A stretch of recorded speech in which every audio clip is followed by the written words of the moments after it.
In the late 19th century, America wasn't ruled by presidents or Congress. It was ruled by families. Dynasties of oil, steel, railroads, and finance who bought politicians, controlled the press, and reshaped the country to serve themselves to the public. This was the golden age of progress. To the insiders, it was an empire of money. Democracy was the costume. Wealth was the power. We call it the Gilded Age, a term coined by Mark Twain in the 1870s to describe a period covered in glitter but rotten underneath. The Civil War was over. Railroads stitched the continent together. Cities boomed, and fortunes multiplied at a pace the world had never seen. The United States went from a struggling republic to an industrial giant. But the gilding hid deep cracks. Inequality was staggering. Corruption was open. The few controlled the many, and the faces of this new oligarchy became household names. Rockefeller, Carnegie, Vanderbilt, Morgan, and Astor. These were not just businessmen. They were empire builders who reshaped the country as they pleased. John D. Rockefeller built Standard Oil into a monopoly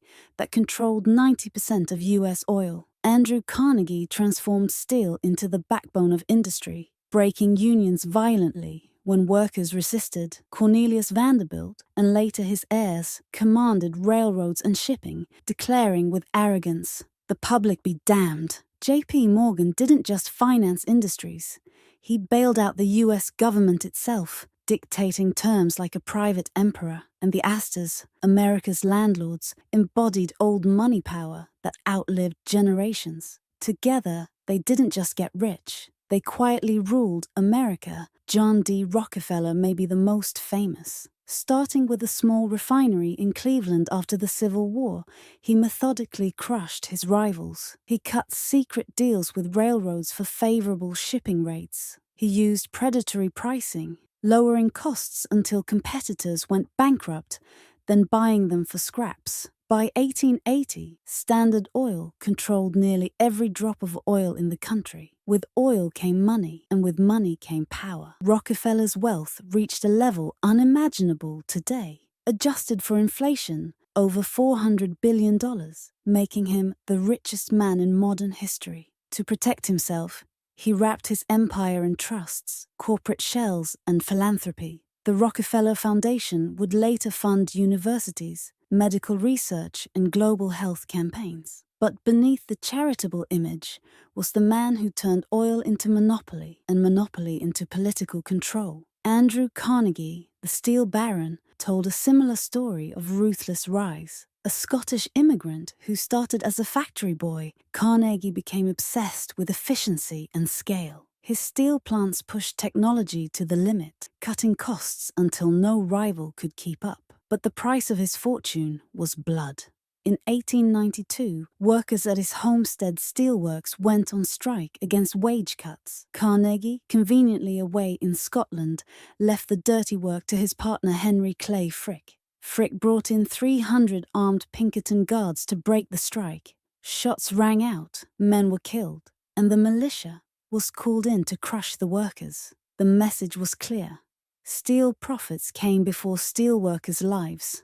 And yet, in later years, Carnegie tried to rewrite his legacy. He gave away most of his wealth to build libraries, universities, and cultural institutions. To history, he became the philanthropist, but the fortune he gave away was made on the backs of men whose wages he crushed and whose strikes he drowned in violence. Then there were the Vanderbilts, the railroad kings. Cornelius Vanderbilt began as a ferry operator but built an empire in shipping and railroads. By the time of his death in 1877, he was worth around $200 billion in today's dollars. The Vanderbilts became the poster family of excess. Their mansions in New York and Newport weren't homes. They were palaces, walls gilded in gold leaf, chandeliers the size of houses, ballrooms built to impress European royalty. When asked about the public interest, Cornelius Vanderbilt famously sneered, "The public be damned." It wasn't a slip of the tongue. It was the family motto. They lived above society, flaunting wealth so obscene it sparked resentment across the nation. But if Rockefeller monopolized oil, Carnegie dominated steel, and Vanderbilt ruled railroads, J.P. Morgan controlled money itself. Morgan was the banker of bankers, a man whose very presence could stabilize or shatter markets. In 1895, when the US Treasury was running out of gold, Morgan personally arranged a loan of $65 million in gold to the government, bailing out the nation like it was his client.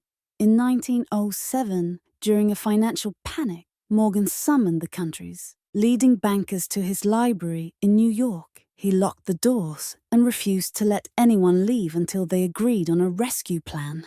Private finance saving the public system.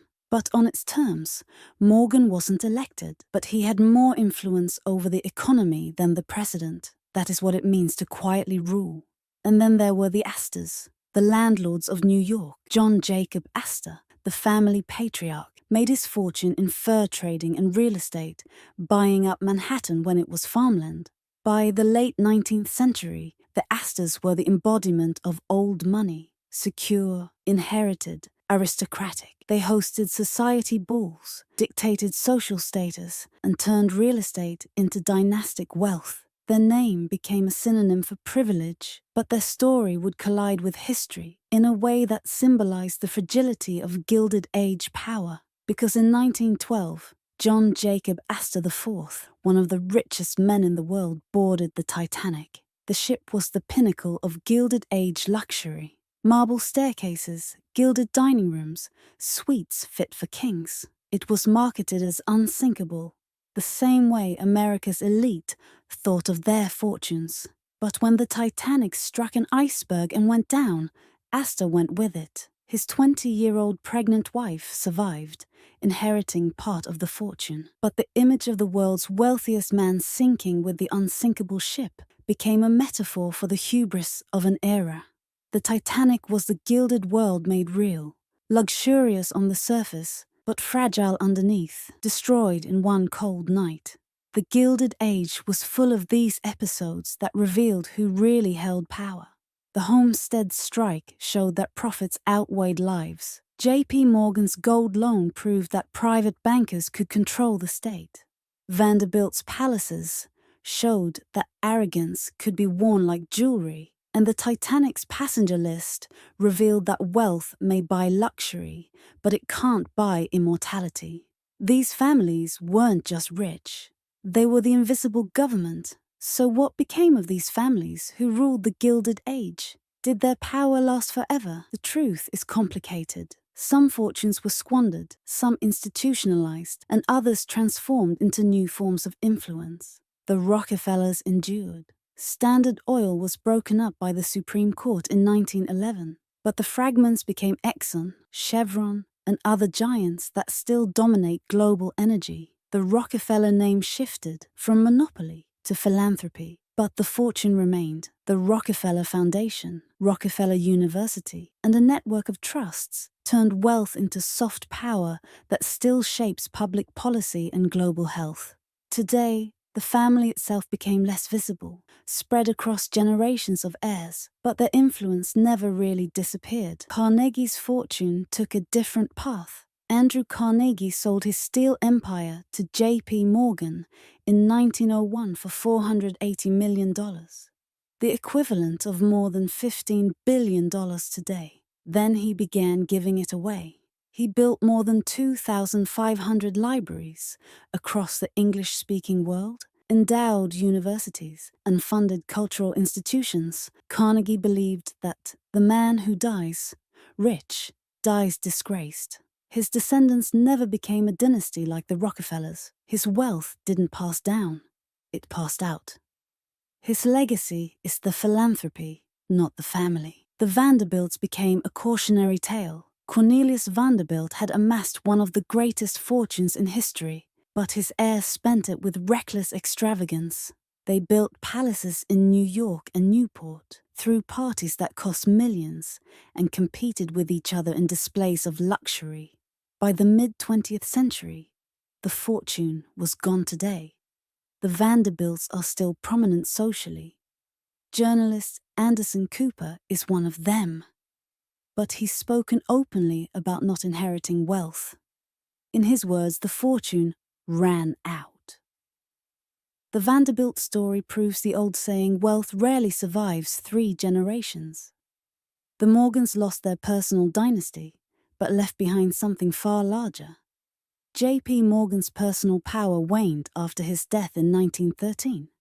But his bank, J.P. Morgan and Company, evolved into today's J.P. Morgan Chase, one of the largest financial institutions in the world.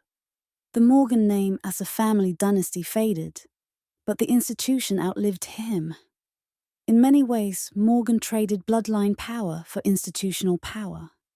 And institutions don't die. The Astors split in two directions. In America, their fortune gradually declined, fragmented among heirs. But in Britain, branches of the family married into the aristocracy, becoming part of the ruling elite there. The Titanic disaster of 1912, when John Jacob Astor IV died one of the richest men aboard, sealed the family's image as symbols of... If this gave you a new perspective, hit subscribe. History has the answers, and I'll show you where to look.